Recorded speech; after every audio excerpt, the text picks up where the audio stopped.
नमो निहंतां नमो सिद्धां नमो वायज्ञां नमो पूज्यायां नमो लोये सब्बसाहुनम् एषो वञ्चनमुक्कारो सब्बपापप्रणाशनो मङ्गलां च सर्वेषु परमं हवै मङ्गलम् मंगलम पद्मजीताज मंगलम कल्पो गुरु मंगलम सूर्यदेवेन्द्र कलापुरोस्मंगलम हरियाय नौपयाय ध्यायिताय सौम्यजम्मी शिरसिद्ध चक्रमहत्तम उत्तमं किंचीजं ते अनंत कार्यक्रमના સાગર પરમાત્માના શાસનની અંદર આપણે બધાએ આરાધના કરી રહ્યા છીએ। મહાપુરુષો આપણે અનેક પ્રકારની આરાધના આપણા આત્માના કલ્યાણ માટે, આત્માના ઉત્થાન માટે, આત્માના વિસ્તાર માટે બતાવી છે। કઈ આરાધના કોને લાગુ પડે નક્કી નહીં, દરેકના માનસ જુદા છે, દરેકની વૃત્તિ અને પ્રવૃત્તિ જુદી છે। કોકને કઈક નાનકડી આરાધના પર લાગુ પડી જાય તો આત્માનું કલ્યાણ થઈ શકે, માટે મહાપુરુષો એક પ્રકારની આરાધના બતાવી છે।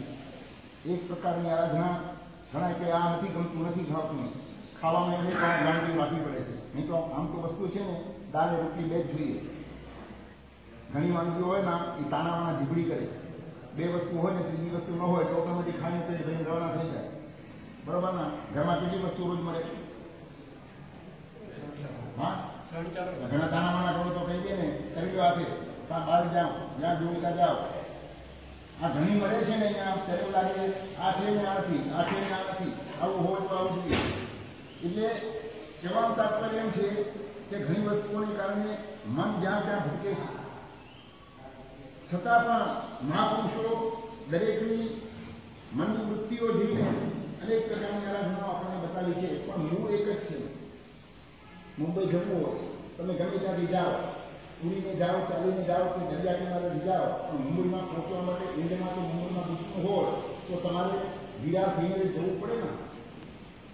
હા, ગમે તે ટ્રેન લો, અહીંયા તમે ગમે તે ટ્રેનમાં તો અમદાવાદ થઈને મુંબઈ જવાય। તે આપણું મુખ્ય સ્થાન છે, લક્ષ્ય શું છે? મોક્ષ, એને આપણે પામવું છે। તો એના માટે મુખ્ય સાધના આરાધના નવપદની બતાવી છે।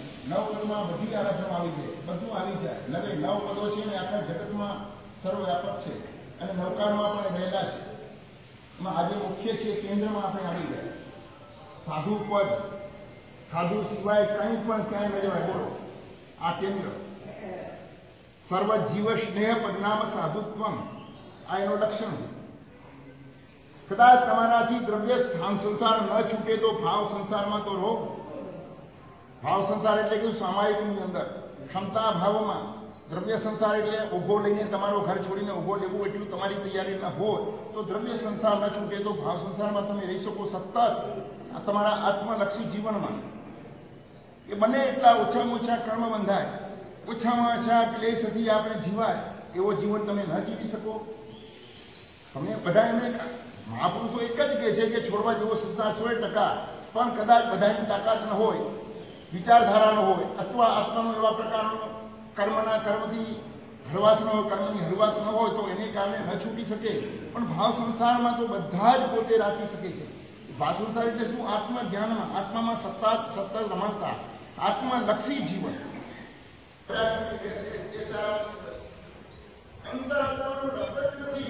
સાધુની વૃત્તિ નિર્મળ, પ્રવૃત્તિ નિર્દોષ। સાધુ સંતાનની વૃત્તિઓ નિર્મળ કરો, તમારા મનમાં કોઈ દેશ સંતાન એવા કોઈ ઝઘડા વિચારો આવે નામ વૃત્તિ નિર્મળ, અને તમારી વૃત્તિ કેવી? હા, અને અમારી પ્રવૃત્તિ નિર્દોષ, ક્યાં દોષ ને ક્યાં પાપ ન લાગે એવા પ્રકારની અમારી પ્રવૃત્તિ સત્ય, અને તમારી પ્રવૃત્તિ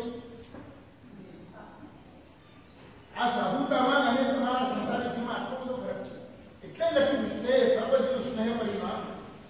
કોઈ પણ જીવ પ્રત્યે અમારે કોઈ ભેદભાવ કરો કે આના પ્રત્યે વંશાગ, આના પ્રત્યે અદ્વેષ કે આના પ્રત્યે વધારે નહીં, તો એ સાધુતાનું રક્ષણ કરે। પણ સંપત્તિ કોણ કોઈને ખબર નહીં, સંપત્તિ કોણ કોઈને ખબર નહીં। લગભગ 1.5 થી 2 કરોડ જેવો ખર્ચો એમાં થયો છે, લગભગ 500 થી 700 હાથ હતો, પણ કોઈ યાત્રિક બધા દેખાય પણ સંપત્તિ કોઈ નહીં। મારા સાથે પૂછીએ તો ખબર નહીં કે સંપત્તિ કોણ છે, ખબર નહીં। એટલીસ્ટ એનું નામ રિસર્ચ રાખવામાં જ આવે, એનું કન્ડિશન જ હતી કે આપણે અમારું નામ જાહેર નહીં કરવાનું, પૈસા તમારે જોઈએ એ જે સંઘના 2 મુખ્ય કાર્યકર્તા હોય એના સિવાય કોઈ ન જાણે, અને મારા સાહેબ આચાર્ય ભગવાન જાણે, શિષ્યોને બી ખબર નહીં કે કોણ છે, 3 જણા સિવાય કોઈ જાણે નહીં। પૈસાનો વહીવટ થતો જાય, જેમ જેમ પૈસા ટ્રાન્સફર થતા જાય અને આવે થતું જાય। હવે તમે જો સંઘ બધા લોકો યાત્રિકોમાં ચળવળ જોઈ. સંપત્તિ કોણ સંપત્તિ કોણ સંપત્તિ કોણ સંપત્તિ કોણ છે? યાત્રિકોમાં જોયું તો કોઈ આગળ બેસતો હોય આમ નહીં. આરતીમાં જોયા, ભક્તિમાં જોયા, પ્રવચનમાં કોઈ આગળ બેસતો હોય, કોઈ વ્યક્તિ મારા સાથે કોઈ વધારે જોડાયેલો હોય, વધારે ચર્ચા કરતો હોય, કોઈ નહીં. બધા યાત્રિક જે રીતે એ રીતે સંઘ ફાઈટના પૂછો છે. અહીં સુધી લોકોને એમ કે કદાચ છેલ્લે નામ ડિક્લેર કરશે તો આપણને સાહેબ કઈ દર્શન થશે. માનનો સમય આવી ગયો. માલમાં એવું જાહેર થયું જે ચડાવો બોલશે એને માલ ચડાવવામાં આવશે. બોલે કે સંપત્તિ કોકે કાઢીને માલ ચડાવવા બોલશે. પણ હવે જે થયું એ નક્કી એનો યાત્રિક તો શું કરી શકે? એમાં એક ભાઈ આવેલા સંઘના દર્શન કરવા, અને એ સંઘના દર્શને છોકરાને લઈને આવેલા. એના છોકરાને લઈને આવ્યા અને સંઘની માળ ચાલતી હતી, ચડાવો ચાલતો હતો, સંઘની માળ થઈ, બધું થયું બરાબર. પછી એના છોકરાના બાપાને કહે, બાપા આ સંઘ ખરેખર આ કર્યું તો ચમત્કાર નહીં? હા બેટા ચમત્કાર છે. એ કે પપ્પા આ સંઘ જોયા પછી લાગે કે આપણે બી એક સંઘ કરાવવો જોઈએ. બેટા ચોક્કસ આપણે આવો સંઘ કરાવશું.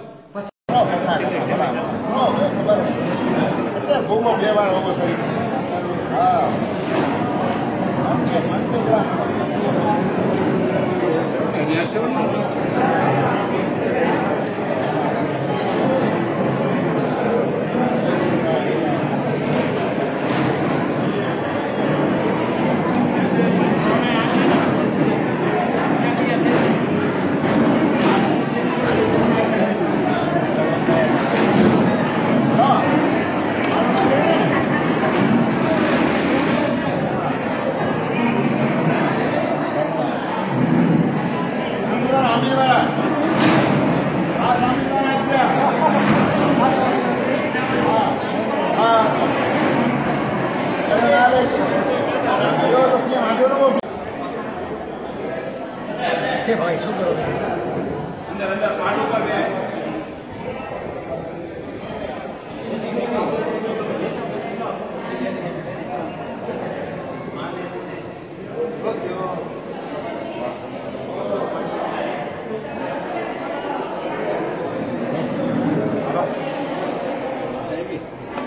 માફ કરવો કે મારે શું હતું સાધુનો જે સ્પર્શ છે ને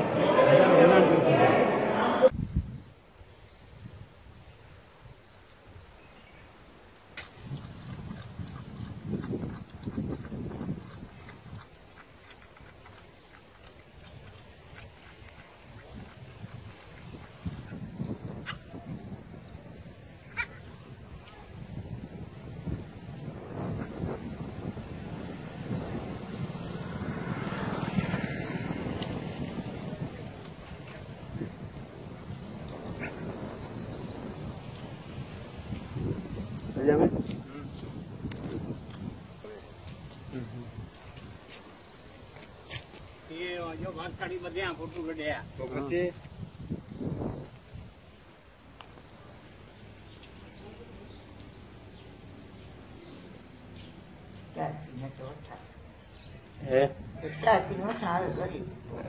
બરાબર નવકારસી કરી બરાબર અભ્યાસી કરીશું.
હાલે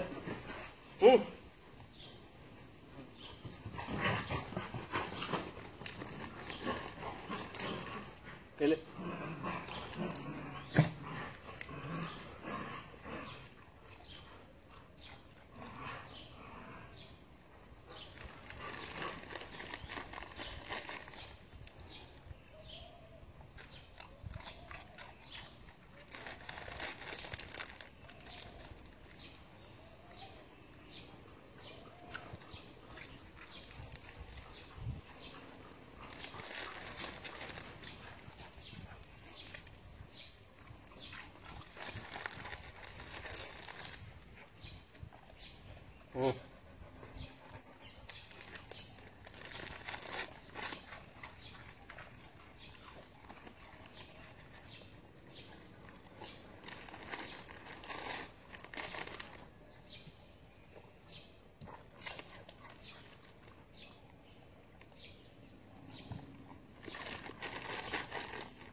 હાલે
રેજા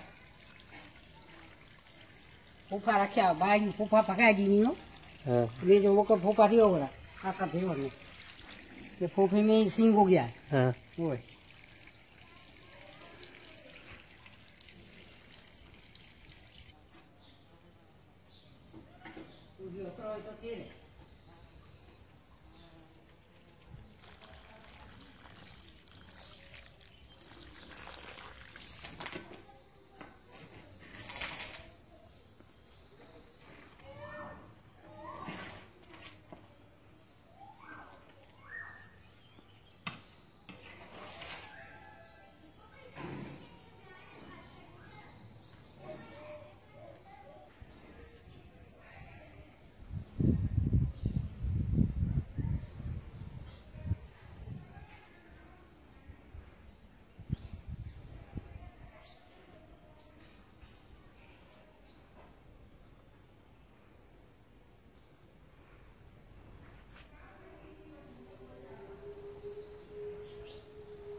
રામ રે રામ લુંબે ઝુંબે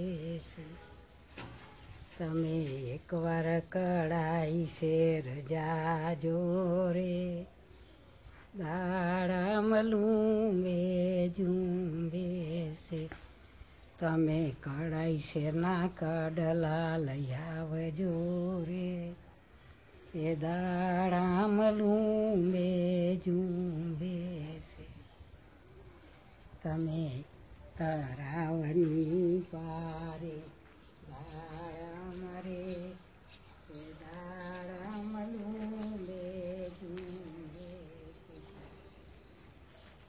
કે તમે એકવાર ટીકર શેર જાજો રે કે દાડામ લુંબે ઝુંબે તમે ટીકરની ટીલડી લઈ આવજો રે એ દાડામ લુંબે ઝુંબે રાસો રાસો એ જાંબુડી હોય માધુવાના બાગમાં જાંબુડાનું ઝાડ છે ધીરે જોઈએ તે લેવરે સખી બાગમાં નારિયેલના ઝાડ છે ઘેરે જોઈએ તે લ્યો રે સખી આજ મારી આખડી માની ઘર હતી લાલે ભરી ગુલાલે ભરી આજ મારી આખડી માની ઘર હતી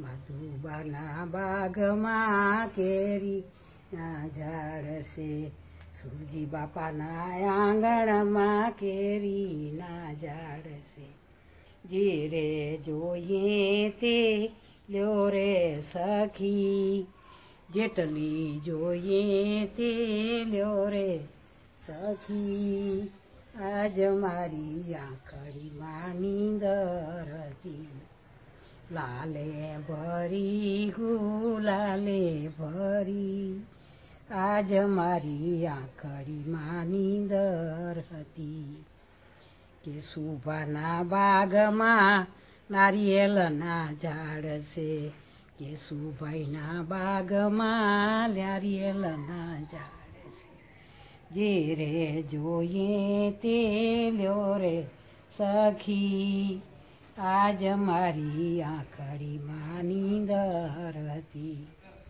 લાલે ભરી ગુલાલે ભરી આજ મારી આખડી માની દર હતી ઈ માધુબાના બાગમાં જાંબુડાના ઝાડ છે માધુબાના બાગમાં જાંબુડાના ઝાડ છે જે રે જોઈએ તે લ્યો રે સખી જેટલા જોઈએ એટલા લ્યો રે સખી, આજ મારી આંખડીમાં નીંદર હતી.